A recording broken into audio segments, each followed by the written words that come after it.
উপস্থিত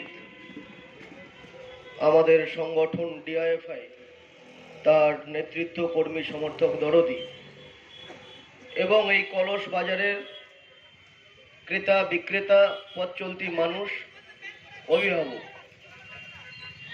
আজকের এই সভা কি কারণে আপনারা ইতিমধ্যে শুনেছেন। শুভেন্দুদা বলবার সময় বলেছেন যে দেশের এবং রাজ্যের দুটো সরকার যেভাবে চলছে তাতে শুধু বেকারদের সমস্যা বাড়ছে, যুবকদের সমস্যা বাড়ছে তা নয়, দেশের সমস্ত খেটে খাওয়া মানুষ, গরিব মানুষ, শ্রমিক, সবার সমস্যা বাড়ছে। আর আমাদের রাজ্যে তো একটা বাড়তি সমস্যা আছেই, সে সমস্যা নিশ্চিত আমাদের আলোচনা করতে হবে। তাকে বাদ দিয়ে আমাদের এই রাজ্যের বিজেপির বিরুদ্ধে আন্দোলন কখনো সম্ভব হতে পারে না। আবার এই দলটাকেও নিয়ে বেশি আলোচনা না করাই ভালো, কারণ এই দলটার মেয়াদ আর বেশি দিন নেই। নির্বাচন যদি আমরা ধরে নেই 2021 সালের এপ্রিল মাস, তাতে এখন অনেক কটা দিন আছে। আর প্রত্যেক দুদিনে যদি একটা করে তৃণমূলের এমপি এমএলএ যায় বিজেপিতে, তাতে করে নির্বাচনটা করবার মতো জায়গায় এই রাজ্যের সরকারটা থাকবে না, এই রাজ্যের শাসক দল থাকবে না। ফলে এদেরকে বেশি না নিয়ে বলাই ভালো। আমাদের সুবিধা খানিকটা এখন হচ্ছে।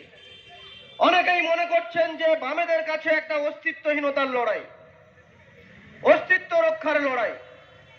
আমরা বলছি না, অস্তিত্ব রক্ষার লড়াই আমরা পার করে এসেছি।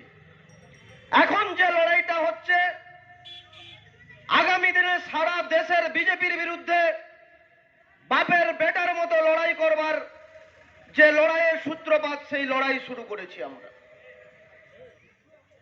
কারণ এই 10 বছর পর্যন্ত আমাদের লড়তে হচ্ছিল এই রাজ্যের তৃণমূল একটা চোর, জোচ্চোর, বাটপাট, তোলাবাজের দলের সঙ্গে, আবার উল্টো দিকে থাকা একটা চরম সাম্প্রদায়িক দল বিজেপি, যাদের সঙ্গে এই তৃণমূলের একটা গোপন গাঁটছড়া রয়েছে, তাদের বিরুদ্ধে।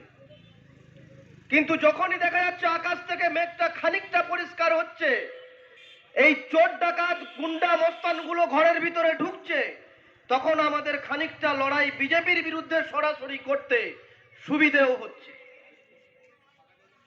2014 সাল, এখন বলছে যে নাকি বিজেপি ক্ষমতায় আসবে রাজ্যে। এই বিজেপির রমরমা আমাদের রাজ্যে এবং দেশে কবে থেকে? খুব যদি পিছনে না যাই, 2014 সাল লোকসভা নির্বাচন। গুজরাটের মুখ্যমন্ত্রী নরেন্দ্র মোদী, গুজরাটের শিল্প সম্মেলন, নাম তার ভাইব্রেন্ট গুজরাট। সেই ভাইব্রেন্ট গুজরাটে যিনি প্রথম দেশের মুখ্যমন্ত্রী হিসেবে নরেন্দ্র মোদীকে দেখতে চান বলে মিডিয়ার সামনে কথাটা প্রকাশ করেছিলেন, তার নাম হচ্ছে মুকেশ আম্বানি। 2014 সালে লোকসভা নির্বাচন, আপনি টেলিভিশন খুললেই পর্দায় দেখতে চান আর না চান, রেডিও খুললে আপনি শুনতে চান না চান, আর খবরের কাগজ উল্টালেই আপনি পড়তে চান না চান, আপনার কানে, আপনার চোখের সামনে ভেসে উঠছিল কি? আচ্ছা দিন আসছে, বছরে 2 কোটি বেকারের চাকরি হবে, কৃষকের সুদিন আসবে, ভারতবর্ষের কালো টাকা উদ্ধার করে গরিব মানুষের অ্যাকাউন্টে 15 লক্ষ করে টাকা দেওয়া হবে। দেশের মানুষ তথা রাজ্যের মানুষ মনে করলেন এই হলো আসল রাজনৈতিক দল, একেই ভোট দিয়ে দেশের ক্ষমতায় আনতে হবে। আজকের 2020 সাল, মোদী সরকারের দ্বিতীয় ইনিংস চলছে। আজ সেদিন আপনি একজন কৃষক, আপনি একজন শ্রমিক, আপনি একজন যুবক, আপনি একজন মেহনতি মানুষ, একজন ভ্যান চালক, আপনি একজন লরির খালাসি, আপনি খেতে খামারে কাজ করেন, আপনি বড় হিন্দু, বিরাট বড় হিন্দুত্ব নিয়ে আপনি চলেন, রাস্তায় নামলে আর কোনো স্লোগান নেই জয় শ্রীরাম। আপনার কি আছে দিন এসছে? আপনার কি আয় বেড়েছে? আমরা যারা বামপন্থী অর্গানাইজেশন করি, যুব ফেডারেশন, ছাত্র ফেডারেশন, সিআইটিউ, কৃষক সভা, আমাদের কথা ছেড়ে দিন, আপামর জনসাধারণ কেউ বলতে পারবেন আছে দিন এসছে? আপনার আয় বেড়েছে? 2014 সাল লোকসভা নির্বাচনের আগে, নরেন্দ্র মোদী প্রধানমন্ত্রী হবার আগে গ্যাসের দাম ছিল 475 টাকা। আমি আজকের গ্যাস তুললাম বাড়িতে 670 টাকা। এই 670 টাকাকে শুধু আমাকে দিয়ে কিনতে হচ্ছে নাকি? আপনি বিজেপি করেন, আপনি তৃণমূল করেন, আপনি ভাবছেন তৃণমূলকে টাইট করতে পারে, তৃণমূলকে জব্দ করতে পারে, পশ্চিম বাংলার বিকল্প হতে পারে বিজেপি। আপনাকে 670 টাকা দিয়ে গ্যাস কিনতে হচ্ছে না। এই যন্ত্রণা কি শুধু আমাদের যন্ত্রণা? এই যন্ত্রণা মানুষের যন্ত্রণা নয়? আর ওই আছে দিনের গল্প শোনানোর জন্য টাকা তো লাগে, টাকা। এই কলস বাজারের কোন জুতোর দোকানদার যদি মনে করেন আনন্দ বাজারে কিংবা এবিপি আনন্দে জুতোর দোকানের অ্যাড দেবেন, ওই জুতো দোকানদারের বাবার 14 পুরুষের ক্ষমতা নেই আনন্দ বাজারে একটা সেন্টেন্স কিংবা একটা বাক্য ভাসিয়ে দেওয়া। সে টাকা ওর নেই, সে ক্ষমতা ওর নেই। খুব বেশি হলে কি হতে পারে, একটা দোকান করছেন, জুতোর দোকান, বিজ্ঞাপন দেওয়ার জন্য একটা লিফলেট ছাপিয়ে খবরের কাগজের পাতাতে ঢুকিয়ে দিতে পারেন। কিন্তু আনন্দ বাজারের পত্রিকায় যাদের বড় বড় হোর্ডিং থাকে, যাদের বড় বড় বিজ্ঞাপন থাকে, তারা লক্ষ লক্ষ কোটি কোটি হাজার কোটি টাকা খরচ করে। তাও ওই মোদির মুখ দেখানোর জন্য, আছে দিনের গল্প শোনানোর জন্য। টাকা পেল কোথা থেকে এত বিজেপি? এই বিজেপি এত টাকা পেল কোথা থেকে? এ টাকা তো আসে Adani, Ambani, real smart, tata, Birla এদের কাছ থেকে। তাই তো এই লকডাউনের সময় যখন আপনার পেটে ভাত নেই, আপনার হাতে কাজ নেই, আপনার আয় কমছে, সেই সময়ে দাঁড়িয়ে আজকের মুকেশ আম্বানি ভারতবর্ষের বুকে দাঁড়িয়ে ঘন্টায় ইনকাম করেন 90 কোটি টাকা। প্রতি ঘন্টায় 90 কোটি টাকা।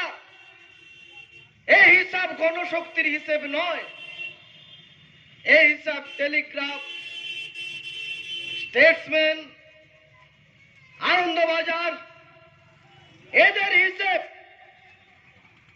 2014 সালের আগে কিংবা 2014 সালের পরে 2017 সালে আম্বানি সারা পৃথিবীতে ধনীদের তালিকায় ছিলেন 19 নম্বরে। আর এই লকডাউনের সময় আপনার আয় কমছে, আপনি সংসার চালাতে পারছেন না। আর মুকেশ আম্বানি সারা পৃথিবীতে 2020 সালের শেষে দাঁড়িয়ে সারা পৃথিবীতে যত বড় বড় লোক আছে সেই তালিকাতে তার স্থান হয়েছে 5 নম্বরে। অর্থাৎ 19 নম্বর থেকে 5 নম্বর। তার সম্পত্তি বাড়ছে, তার আয় বাড়ছে, আপনার সম্পত্তি কমছে, আপনার আয় কমছে। হয় কি করে? আম্বানি কি টাকা ছাপায় নাকি? না, এখানেই তো গল্প। এই 2014 সালের সময় আপনি শুনেছেন কালো টাকা উদ্ধার করে গরিব মানুষ প্রত্যেক ভারতবাসীর অ্যাকাউন্টে 15 লক্ষ করে টাকা দেওয়া হবে।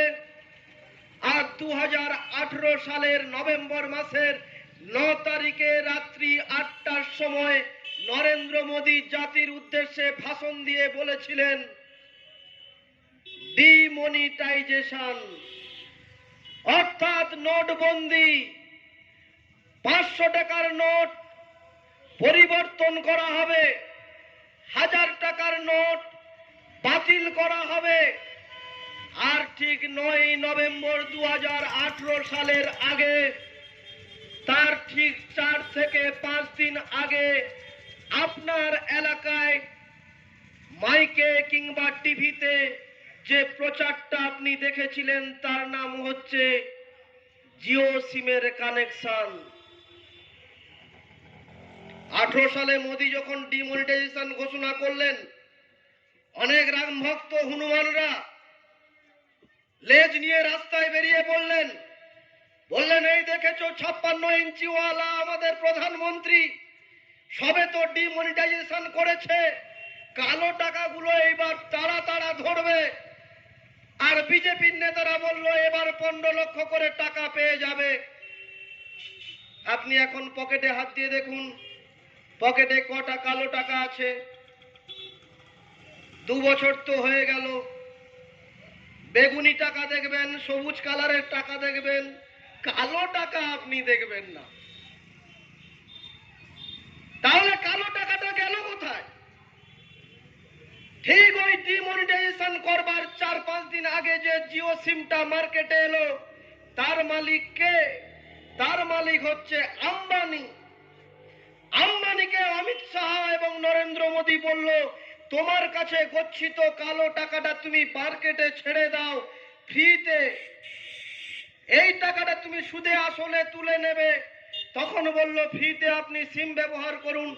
আমি আপনি সবাই ভাবলাম কি আনন্দ, সারা দিন প্রেমিকার সঙ্গে কথা বলবো, কোনো পয়সা লাগবে না, সারা দিন প্রেমিকার ছবি ওপার থেকে দেখতে থাকবো ইন্টারনেটে, কোনো পয়সা লাগবে না। আমি ছিলাম এয়ারসেলে, আপনি ছিলেন ডোকোমোতে, আপনি ছিলেন আইডিয়াতে, সবাই চলে এলাম, এসে ঢুকে গেলাম জিওতে। আজকের জিও কি বলছে? 1 মাস অন্তত চালাতে গেলে 146 টাকা চাই, আর 3 মাস চালাতে গেলে 499 টাকা চাই। আপনি ভাবছেন এ তো বড় সমস্যায় পড়লাম, ফিরে যাই বাবা এয়ারসেলে। তাকান, এয়ারসেল আছে কলস বাজারে, ডায়মন্ড হারবার এই চত্বরে, মগরাহাট চত্বরে এয়ারসেল আছে, ডোকোমো আছে, আইডিয়া আছে। ওরা আর মার্কেটে নেই কেউ, ওরা সবাই চটপাল্লা গুটিয়ে বাড়ি চলে গেছে। আর ওদের বসানো টাওয়ার গুলো বলেছে কেজি দরে তো বেচতে হবে, আর জিওর মালিক গিয়ে বলেছে তুমি ওটা কেজি দরে কেন বেচবে, ওতে তোমার 500 টাকা ইনভেস্ট হয়েছে, দাও 10 টাকায় আমাকে দিয়ে দাও। ও ওটা জিওকে দিয়ে চলে গেছে। জিওর কোনো ইনফ্রাস্ট্রাকচার লাগলো না, জিও ওই টাওয়ার ব্যবহার করলো, কানেকশন গুলো কিনে নিল, নিয়ে এখন জিও হচ্ছে বাজারে। অর্থাৎ দেশের নীতি আপনাকে বাধ্য করলো জিওতে চলে যেতে। অর্থাৎ দেশের সরকার মুকেশ আম্বানিকে সারা ভারতবর্ষের বাজার খুলে দিল। কেন খুলে দিল? ওই আজকে দিনের গল্প শোনানোর জন্য যে টাকা খরচ, সেই টাকা খরচ করেছিল ওই আম্বানি, আদানি, বিল্লারা। কারণ বিজেপি তো এসে আর ওই লাল ঝান্ডাওয়ালাদের মতো কৌটো নাড়ায় না, ফলে ওরাই ইনভেস্ট করেছিল, আর মাল সুদে আসলে তুলে নিতে হবে। তাই তো হচ্ছে জিওর কানেকশন। আম্বানি বলছে আমার আরো চাই, আরো চাই, আরো দাও। তাই বলছে কয়লা খাদান আমাকে বেচে দাও, আমার দেশের সম্পদ কয়লা খাদান। কয়লা খাদান বেচে দেওয়া হচ্ছে কাকে? আম্বানিকে, আদানিকে। বলছে আরো দাও। রাষ্ট্রায়ত্ত সংস্থা রেল বেচে দেওয়া হচ্ছে কাকে? আম্বানিকে। আরে রেল বেচে দিলে কার লাভ, কার ক্ষতি? সেদিনকে অটোয় আসতে আসতে বারুইপুর থেকে এক পাশে বসে থাকা যাত্রীর সঙ্গে খানিকটা কথা কাটাকাটি হলো। বলল বেসরকারি রেল যদি হয় ভালো, তাতে লাভ। আমি বললাম কাকা কেন লাভ? বললো পরিষেবা ভালো পাওয়া যাবে, টাকা হয়তো কম দিতে হবে। আমি বললাম আপনি বারুইপুর থেকে কলকাতা শিয়ালদা যান, বাসে কত টাকা লাগে সরকারি বাসে? বলল 20 টাকা। আমি বললাম বেসরকারি বাসে যান কত টাকা লাগে? বলল 30 টাকা। আমি বললাম ওই যে 10 টাকা বেশি লাভ হয় বেসরকারি বাসের মালিক কে, সরকার না মালিক? বলল মালিক। আমি বললাম এই টাকাটা যাচ্ছে কার কাছে? ও তো মালিকের কাছে। আপনি মগরাহাট থেকে শিয়ালদা যাচ্ছেন ট্রেনে করে, আপনাকে 10 টাকার টিকিট কাটলে হয়ে যাচ্ছে, আর খানিক দিন বাদে শুনবেন মগরাহাট থেকে শিয়ালদা যাওয়ার ট্রেনের টিকিটের দাম হয়েছে 30 টাকা। আপনি কাকে বলবেন? ট্রেন তো বিক্রি করে দিয়েছে আম্বানি, আদানিকে, তাহলে কার লাভ? আপনি ভাবছেন শুধু বিজেপি, যে বিজেপি শুধু টাকা ইনভেস্ট করাচ্ছে ওদেরকে দিয়ে, আর ওরা ইনভেস্ট সমেত সুদ সমেত সব তুলে নিয়ে যাচ্ছে। শুধু তাই, আমাদের রাজ্যের মমতা ব্যানার্জিও একই কারবার করছে। পঞ্চায়েত নির্বাচন, কে তৃণমূলের ক্যান্ডিডেট হবে? কোনো রিক্সাওয়ালা? কে তৃণমূলের ক্যান্ডিডেট হবে? কোনো কৃষক যার কিছু নেই? না, তৃণমূলের ক্যান্ডিডেট হবে ওই এলাকার মাতব্য, যার টাকা আছে, যে মস্তানি করতে পারে, যার তোলাবাজির টাকা আছে, কিংবা কোনো পয়সা কোনো রকম ভাবে ইনকাম করেছে, তাকে হতে হবে তৃণমূলের পঞ্চায়েতের মেম্বার। একটা বাড়িতে আপনি ক্যাম্পেনিং এ গেছেন, বলছেন কালকের ভোট, লাল ঝান্ডাওয়ালাদেরকে ভোট দিন, আবার উল্টে বলছেন 5টা টাকা দিন। আর তার খানিকক্ষণ বাদে তৃণমূলওয়ালারা ঢুকেছে বাড়িতে, বলছে আমাদেরকে ভোটটা দিন, দিদিমণির মুখের উপরে স্ট্যাম্পটা মেরে দিন, আর নিন এই 500 টাকা কিংবা 25 কেজি একটা চালের বস্তা দিলাম। পাবলিক বলে শালা তো এই হচ্ছে আসল পার্টি, শালা লাল ঝান্ডাওয়ালাদেরকে ভোট দেবো, আবার উল্টে 5টা টাকা দেবো, আর এরা ভোট চাইছে উল্টে তো মাল দিচ্ছে। আপনি দিলেন দিদিমণির মুখের উপরে স্ট্যাম্পটা মেরে, আমফানের চাল আপনার উড়ে গেছে, আপনার প্লাস্টিক তৃণমূলের ওই নেতা খেয়ে ফেলেছে। কারণ ও তো ইনভেস্ট করেছে ভোটের আগের দিন 500 টাকা। আপনার আমফানে ঘর ভেঙে গেছে, বাড়িতে খাওয়ার কিছু নেই, আপনি টাকা পাবেন না, আপনি চাল পাবেন না, কারণ আপনি তো ভোট দিয়েছেন টাকার বিনিময়ে।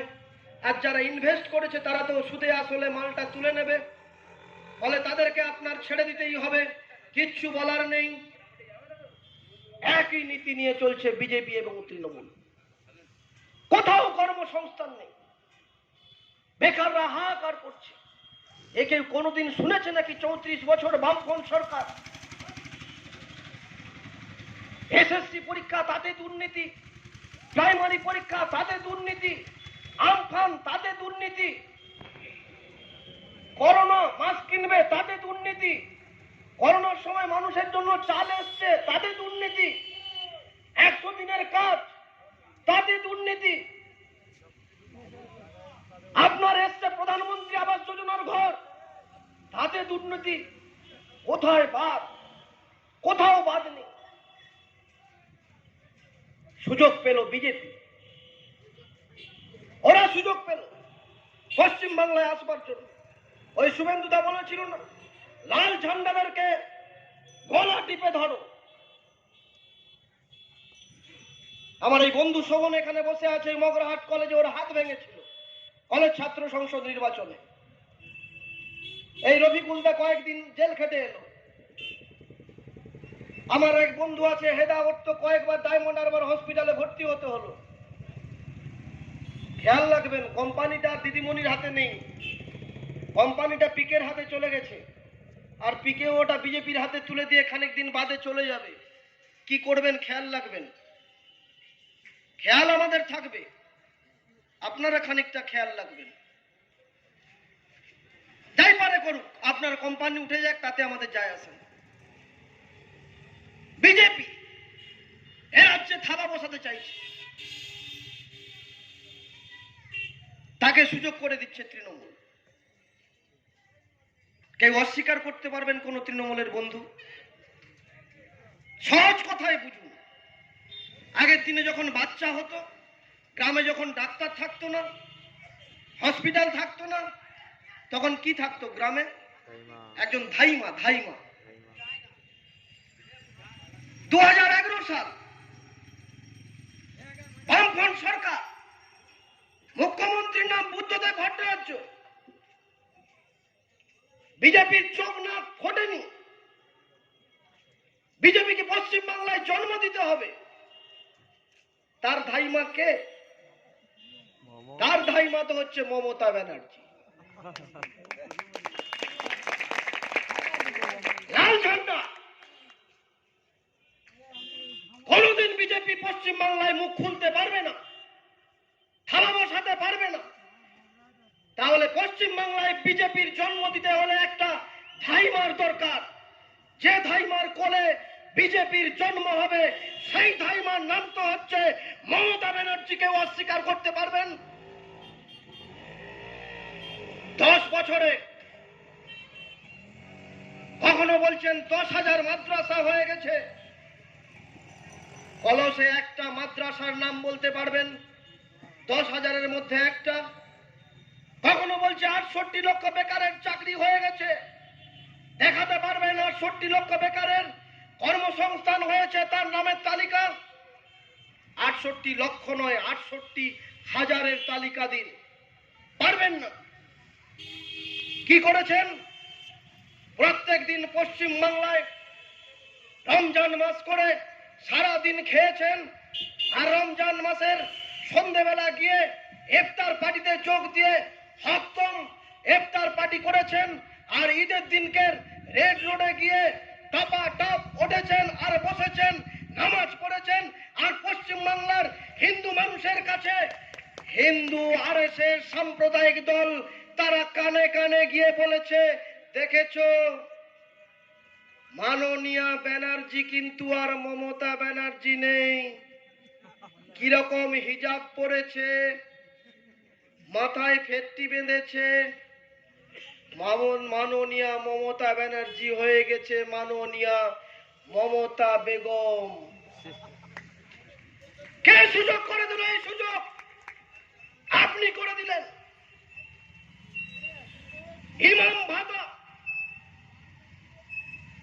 ইমাম ভাতা দিলে সামগ্রিক মুসলমান সম্প্রদায়ের উন্নতি সম্ভব। আরএসএসরা বলতে শুরু করলো, তাহলে হিন্দুদের মধ্যে পুরোহিতরা কেন ভাতা পাবে না? বলছে তাহলে পুরোহিত ভাতা দাও। ও দেখলো হ্যাঁ চাপে পড়তে হচ্ছে, আবার ও চালু করলো পুরোহিত ভাতা। পশ্চিম বাংলায় বুদ্ধদেব ভট্টাচার্যের সরকার, জ্যোতিবাবুর সরকার। কেউ কোনোদিন বলতে পারবেন জ্যোতিবাবু কোনোদিন রেড রোডে গিয়ে নামাজ পড়েছেন? কোনোদিন কোন ইফতার পার্টিতে গিয়ে যোগ দিয়েছেন? কিন্তু বুদ্ধদেব ভট্টাচার্যের যিনি গাড়ির ড্রাইভার, তিনি ছিলেন একজন মুসলমান সম্প্রদায়ের মানুষ। কোনো অসুবিধা হয়নি। আবার দুর্গাপুজোর সময় প্রত্যেক দিন ঘটা করে কাঁচি চালিয়েছেন, লাল ফিতে কেটেছেন, আবার ওদিকে মুসলিম মানুষকে খেপিয়েছেন। আবার এই করোনার সময় মানুষ খেতে পাচ্ছে না, কাজ নেই, বলছে দুর্গাপুজো করতে হবে, তাই তোমাদেরকে 50,000 করে টাকা ঢুকিয়ে দিলাম অ্যাকাউন্টে। আরে দুর্গাপুজোয় 50,000 টাকা দিলে পশ্চিম বাংলার বেকারের কাজ হয়? বলছে ক্লাবগুলোকে 2 লক্ষ করে টাকা দিয়ে দিলাম। এই লকডাউনের সময়ও দাঁড়িয়ে প্রায় 13 লক্ষ কোটি টাকা ক্লাবগুলোকে দেওয়া হলো। কারণ এখানে প্রাইমারি শিক্ষক নিয়োগ করা যেত না, 10টা স্কুল তৈরি করা যেত না, কোনো শিল্প তৈরি করা যেত না, কোনো কারখানা তৈরি করা যেত না। না, আসলে মানুষকে ভাগ করে দাও। কেন ভাগ করে দাও? দেখবেন আপনি বিজেপির বিরুদ্ধে প্রতিবাদ করতে যাবেন, ওই আমাদের কানাইয়া কুমার থেকে একের পর এক নাম কি সীতারাম ইয়েচুরিকে ইউএপি ধারায় মামলা দেওয়ার পরে আমরা রাস্তায় নামিনি। কয়েকদিন আগে বলেছিলাম মামলা প্রত্যাহার করতে হবে। দিল্লির ওই যে দাঙ্গা, সেই দাঙ্গায় সীতারাম ইয়েচুরির নাম জড়িয়েছে, ওর নাম প্রত্যাহার করতে হবে। কি কয়েকদিন আগে আমরা শুনিনি? এখন যে দিল্লিতে কৃষক আন্দোলন হচ্ছে, আমাদের সংগঠনের প্রাক্তন সর্বভারতীয় সম্পাদক, এখন কৃষক সভার সারা দেশের নেতা কমরেড হান্নান মোল্লা, তার বিরুদ্ধে আবার দেশদ্রোহিতার মামলা দিয়েছে বিজেপি। আর আপনি এ রাজ্যে এই এলাকায় দাঁড়িয়ে বিজেপির বিরুদ্ধে কথা বলবেন, আপনাকে বলবে দেশদ্রোহী। কোন বিজেপি বলছে? কাদেরকে বলছে দেশদ্রোহী? আর আপনি তৃণমূলের বিরুদ্ধে কথা বলবেন আপনি মাওবাদী। কোন পার্থক্য আছে? ও বলছে দেশদ্রোহী, এ বলছে মাওবাদী। শিলাদিত্য চৌধুরী বলেছিলেন জনসভাতে, মাননীয় সারের দাম এত বাড়ছে, ফসলের দাম নেই কেন? বললো ওটাকে ধরে নাও, ওটা মাওবাদী। তানিয়া ভরদ্বাজ টিভি চ্যানেলে বসে মমতা ব্যানার্জি খেপে বোম হয়ে গেলেন। উনাকে এক ইউনিভার্সিটির ছাত্রী প্রশ্ন করেছিলেন, মাননীয়া আপনি যা করছেন এটা কি ঠিক? মাননীয়া বললেন এটা হচ্ছে মাওবাদীর ছাত্রী। অর্থাৎ ওর বিরুদ্ধে কথা বললে আপনি দেশদ্রোহী, এর বিরুদ্ধে কথা বললে আপনি মাওবাদী। পার্থক্য কিছু খুঁজে পাবেন না, একই নীতি নিয়ে চলছে। যারা বিজেপি বন্ধুরা আছেন দেশদ্রোহী তকমা আমাদেরকে দিচ্ছেন। আরএসএস এর ভূমিকা, ভারতবর্ষের স্বাধীনতা আন্দোলনের ইতিহাস কি আছে? ওদের আরএসএস এর নেতা সাবরকর তিনবার ব্রিটিশদের কাছে মুজ লেখা দিয়েছেন।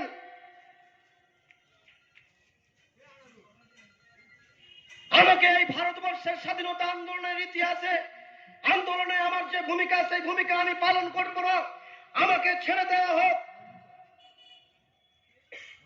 একজনের নাম পাবেন না অমিত শাহর টাইটেল কিংবা নরেন্দ্র মোদীর টাইটেল আছে যারা ভারতবর্ষের স্বাধীনতা আন্দোলনে যুক্ত ছিল।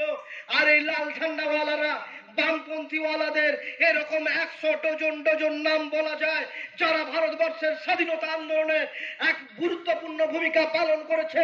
তাদেরকে বলছো দেশদ্রোহী। একের পর এক নাম। আমাদের পশ্চিম বাংলায় কমিউনিস্ট পার্টির প্রতিষ্ঠাতাদের মধ্যে 1 নম্বর কমরেড মুজাফফর আহমেদ। মিরাট ষড়যন্ত্র মামলায়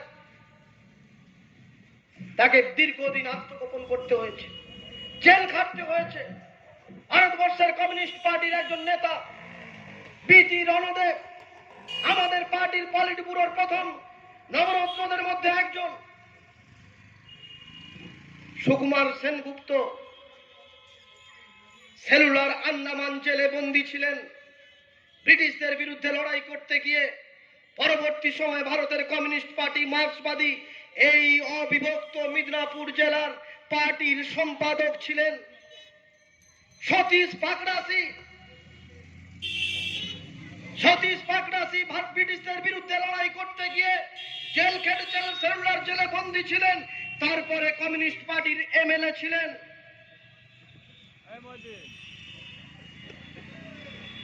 পিসি যোশী, হরে কৃষ্ণ কমার সেলুলার জেলে বন্দী ছিলেন, আন্দামানে দীর্ঘদিন দ্বীপান্তর ছিলেন, আমাদের পার্টির নেতা ছিলেন।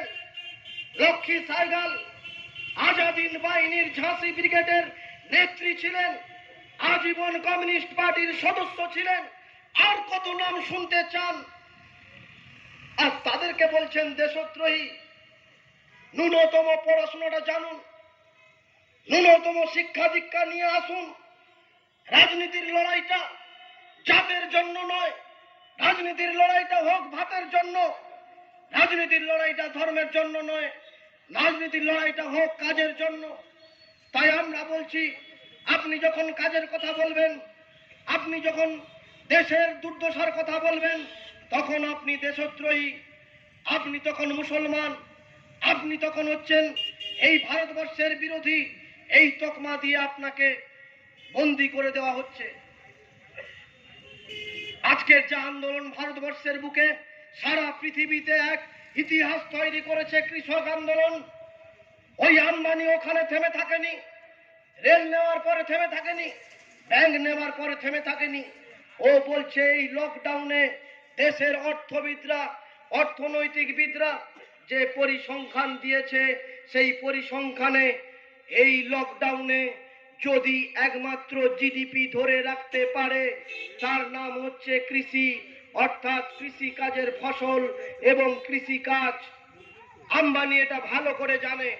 তাই আম্বানির এখন তো হাতে নরেন্দ্র মোদীর ওই মাথার চুল নেই, নরেন্দ্র মোদীর দাড়িটাও তো এখন আম্বানির হাতে আছে। তাই আম্বানি বলেছে দাড়িটা ধরে যে আমার জমি চাই, জলা জমি চাই, কৃষিজ ফসল চাই। তাই আম্বানি ওর জন্য, আদানি আম্বানিদের জন্য দেশের সরকার আইন পাস করেছে, কৃষি আইন। যে আইনে বলা হয়েছে আপনি চাষ করবেন, কিন্তু ফসলের দাম ঠিক করবে, ফসল কোথায় বিক্রি করবেন তা ঠিক করবে আদানি আম্বানিরা। কিভাবে? চুক্তিভিত্তিক চাষ। এই চুক্তিভিত্তিক চাষে আপনাকে প্রথমে দাদন দেওয়া হবে, সার বীজ দেওয়া হবে, আপনি চাষ করবেন, ফসল বিক্রি করতে হবে তার কাছেই।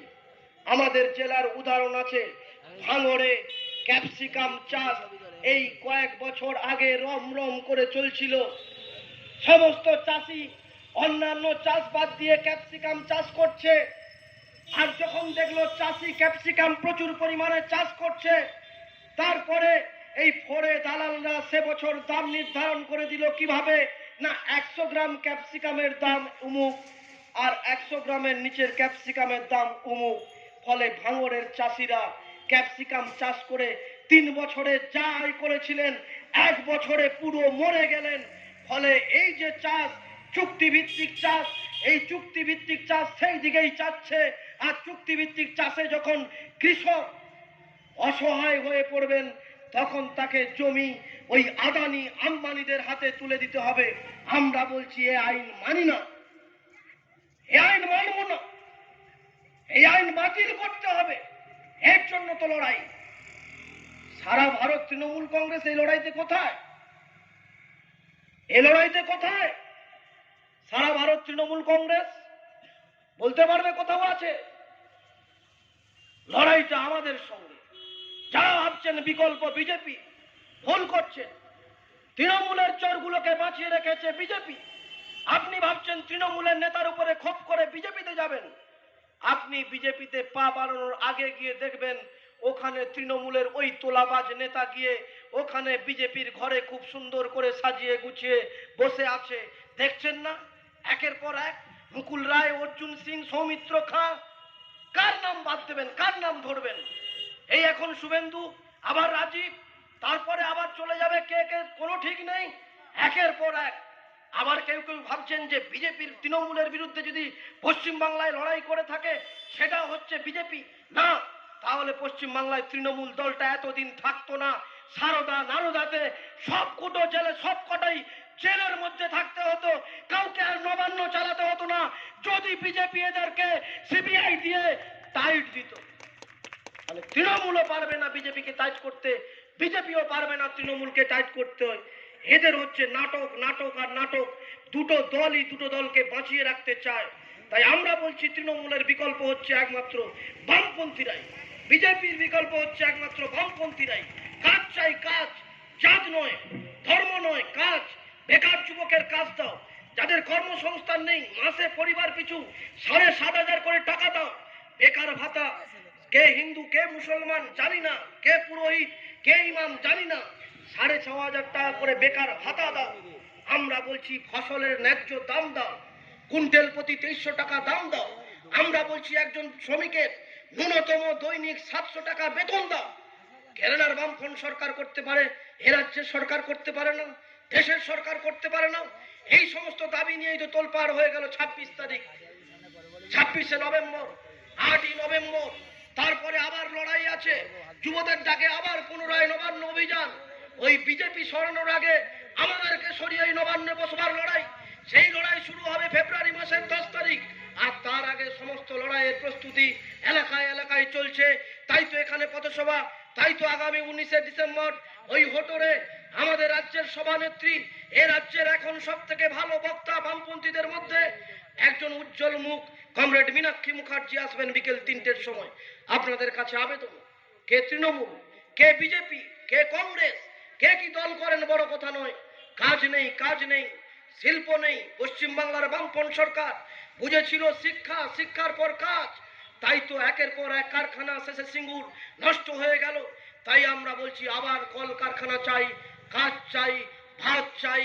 এই দাবিতে যে লড়াই এই সময় শুরু হয়েছে সারা পশ্চিম বাংলায়, সেই লড়াইতে আপনারা এক গুরুত্বপূর্ণ ভূমিকা পালন করবেন এবং সেই পালনের মধ্য দিয়ে আগামী 21-এর যে বিজয় ঘন্টা বাজছে, সেই ঘন্টাতে আপনার হাতে থাকা বাড়িটা আর একটা জোরে আওয়াজ করবেন ঘন্টাতে, এবং সেই আশা ভরসা আপনাদের কাছে রেখে সবাইকে আরেকবার সংগ্রামী অভিনন্দন জানিয়ে আমি আমার কথা শেষ করলাম। এনক্লাব জিন্দাবাদ, ভারতের গণতান্ত্রিক যুব ফেডারেশন জিন্দাবাদ।